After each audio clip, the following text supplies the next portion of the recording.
Cyber మోసాల్లో రోజుకు కోటి రూపాయలు జనం పోగొట్టుకుంటున్నారన్నారు జాయింట్ సిపి రంగనాథ్. రోజు 15 సైబర్ కేసులు నమోదవుతున్నాయన్నారు. అత్యాశకు పోయి సైబర్ నేరాల బారిన పడొద్దని సూచించారు. సైబర్ క్రైమ్లో పోగొట్టుకున్న సొమ్మును తిరిగి తీసుకురావడం చాలా కష్టమని తెలిపారు. చీటింగ్కి గురైన 2-3 గంటలలోపు ఫిర్యాదు చేస్తే డబ్బును వెనక్కి తీసుకురావడానికి అవకాశం ఉంటుందని చెప్పారు. సైబర్ మోసాలకు గురవుతున్న వారిలో అధిక శాతం చదువుకున్న వారేనన్న జాయింట్ సిపి దీనిపై ప్రజలకు అవగాహన కల్పిస్తున్నామన్నారు. దాదాపు కోటి రూపాయలది మన దగ్గర ఎఫ్ఐఆర్లు రిజిస్టర్ అవుతున్నాయి. అంటే కోటి రూపాయల వర్త్ అనమాట. మనకి దాదాపు అప్రాక్సిమేట్ అవుతుంది. కోటి రూపాయలు కొన్ని రోజులు 50 లక్షలు అవుతుంటుంది. మినిమం రోజుకి 15 కేసులు 10 నుంచి 15 కేసులు రిజిస్టర్ అవుతున్నాయి. బట్ ఇది మనకు వచ్చేది హార్డ్లీ అబౌట్ నేను అనుకోవటం ఒక 5 to 10% కూడా ఉండకపోవచ్చు. Okay, the cases we are registering, the amount of money being lost is just quite a paltry amount, and it must be around, could be less than 5 to 10% of the total magnitude of the problem. ఇప్పుడు suppose మనం కోటి రూపాయలు ఇక్కడ మన register అవుతున్నాయంటే మొత్తం మనకి commissionerates, try commissionerates తీసుకుంటే కనుక this will come to around say నేను అనుకోవటం కూడా బహుశా ఒక 2-3 crores ఏమన్నా రోజుకి రిజిస్టర్ అవుతుంది అనుకున్నాం. ఒక ఓవరాల్ ఒక రఫ్ క్యాలిక్యులేషన్ 2-3 crores. స్టేట్ అంతా కలిపి ఒక 3-4 కోట్లు ఆన్ పేపర్ వస్తున్నా కానీ మనకి కనబడని లెక్క చాలా ఉంటుంది అన్నమాట. It must be much more than that. Okay, so అది దానికి ఇంకా నాకు తెలిసి 10 times డెఫినెట్గా ఎక్కువ ఉంటుంది. వాడిని అట్రాక్ట్ చేస్తారు. ఫస్ట్ అట్లానే ఉంటుంది, లేకపోతే రెండోది బెదిరింపులతోటన్నా జరుగుతుంది. నువ్వు మోసపోయావు అనేది నీకు తెలుసుకున్న తర్వాత నుంచి ద టైమ్ స్టార్ట్ స్టిక్కింగ్ అనమాట. అంటే you know that you are been cheated. So ఆ తర్వాత ఇమ్మీడియట్గా the first 1-2 hours is the golden hours. So once you react, అరే నాకు డబ్బులు నేను చీట్ చేశాను అనే తర్వాత 1930కి మీరు కంప్లైంట్ చేస్తే కనుక ఎంత స్పీడ్గా మీరు కంప్లైంట్ చేస్తే మనీ అట్లీస్ట్ కొంతవరకు అంటే మనం ప్రొటెక్ట్ చేయడానికి ఉంటుంది. ఎందుకంటే ఫ్రీజ్ చేయడానికి వీలవుతున్నాం. So especially youth are getting cheated. This is what ఎందుకంటే ఇది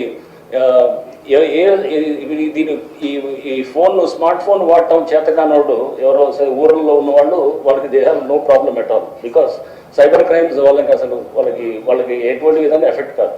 but somebody who uses this mobile phone and who is not sensitive or who is not aware of how the cyber crimes are happening, then that is the problem. Because he is only he doesn't have complete knowledge of it. So adi daniki people are getting trapped into the situations. So courier frauds kuda, somebody calls you saying that Bombay నుంచి ఏది మీకు తైవాన్కి వెళ్తున్న courier మా దగ్గర మేము courier company అని చెప్తాడు, లేకపోతే ముంబై పోలీస్ అంటాడు, ముంబై జాయింట్ కమిషనర్ అంటాడు, ఎవడో వస్తాడు, ఎవడో వచ్చి డ్రెస్ తోటి వాడు సినిమా చూపిస్తాడు, మళ్ళీ ఆ డ్రెస్ వేసుకుంటాడు అంతా. ఇప్పుడు మన కూడా చెప్పినా నేను ఎవరికో ఫోన్ చేసి నేను I was trying to take some facts from them. They were doubting my credentials. అరే మీరు జాయింట్ కమిషనర్ మాకు నమ్మకం. అరే అప్పుడు నేను ఇంకోటి మా ఆఫీసర్ని పక్కన పెట్టి వీటిని గుర్తుపడతారు కదా అని చెప్పి అప్పుడు పెట్టి ఇట్లా అయిపోయింది అన్నమాట. అసలు ఏదో నానా పుల్లి కథ లెక్క తయారైంది అన్నట్టు. సో అసలు నమ్మే పరిస్థితి లేదు, వేరే వాళ్ళని నమ్మే పరిస్థితి వస్తుంది అనమాట. సో అంటే దీంట్లో ఏం చేస్తారు, మిమ్మల్ని బెదిరిస్తారు, భయపెడతారు. మీ ఆధార్ నెంబర్ అంటే మీ నెంబర్ వాడి దగ్గర కొంచెం ఆధార్ నెంబర్కి వాడికి యాక్సెస్ వస్తుంది. ఆధార్తో యాక్సెస్ రాగానే వాడు జనరల్గా అడుగుతాడు మీ బ్యాంక్ అకౌంట్స్ ఎన్ని ఉన్నాయి, మీ పాన్ కార్డ్ ఇదేనా, లేకపోతే మీకు ఏది మీ పేరు ఇది, మీ అడ్రస్ ఇది. So will keep asking you so many questions. Simple అయిన ఆధార్కి యాక్సెస్ ఉంది కాబట్టి వాడు దాన్ని పట్టుకొని చెప్తుంటాడు.